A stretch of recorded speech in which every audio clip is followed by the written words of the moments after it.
यहां की जो समस्याएं हैं मैं आपको विश्वास दिलाता हूं, क्योंकि आप और मैं जानते हैं कि इस देश की सर्वोच्च शक्ति सदन में है। इस देश की सर्वोच्च शक्ति वो सदन में है। और मैं ये भी कहना चाहता हूं बिना संकोच के कि जिनका राज नहीं होता उनका धम भी नहीं होता। मेरी बात को आप लोग याद रखना।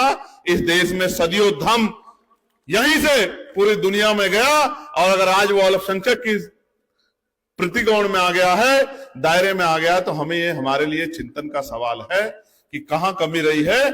मैं ये भी मानता हूं कि जिस तरह से हम धर्म की रक्षा करते हैं, हमें राजनीतिक शक्ति भी बनानी चाहिए, क्योंकि डॉक्टर बाबा साहब अंबेडकर जो हमारे राजनीतिक गुरु भी हैं, जो हमारे मार्गदर्शक भी हैं, उन्होंने भी कहा था राजनीति में हिस्सेदारी नहीं लोगे तो उसका सबसे बड़ा दंड ये होगा कि योग्य लोग आपके ऊपर शासन करेंगे। जो एक समय में भगवान बुद्ध के उपदेशों में चल के जो देश सोने की चिड़िया होता था, आज वो देश कर्ज में डूब गया है। ये सवाल हम लोगों के ऊपर है कि ये कैसे हुआ है, क्योंकि जो सत्ता में बैठे लोग हैं वो भ्रष्टाचार में लिप्त हैं। वो तमाम तरह से सुख सुविधा, ऐसो आराम और अपनी कई कई पीढ़ियों के लिए साधन जुटाने में लगे हैं। मानव सेवा उनके लिए महत्वपूर्ण नहीं है।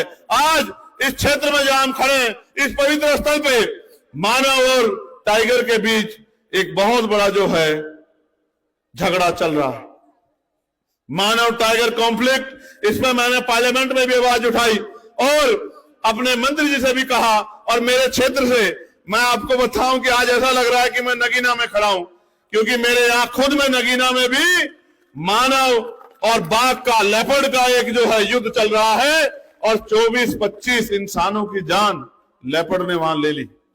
मैं जब जाता हूं तो मंत्री जी से मिलता हूं, उनसे कहता हूं कि मेरे क्षेत्र में चल के देखो, छोटे छोटे बच्चों को लेपर्ड उठा ले जाता है और उनकी जो दशा करता है मैं आपको बता नहीं सकता हूं।